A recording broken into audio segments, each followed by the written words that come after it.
Так, еще одно чудо японской техники. Планшетка.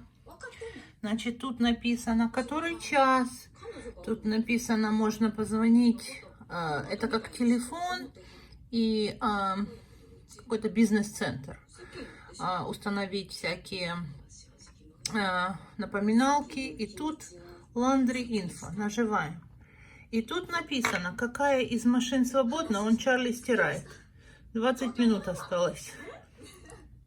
На 7-м этаже. Это стирка, это сушка. То есть, когда мы вечером посмотрели, все стирки и сушки были заняты. А тут можно сидеть в номере и просто наблюдать, сколько тебе минут осталось. И потом как бы переложить в машину сушки.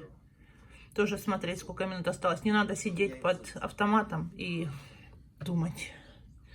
Перезагрузить. Вот 20 минут.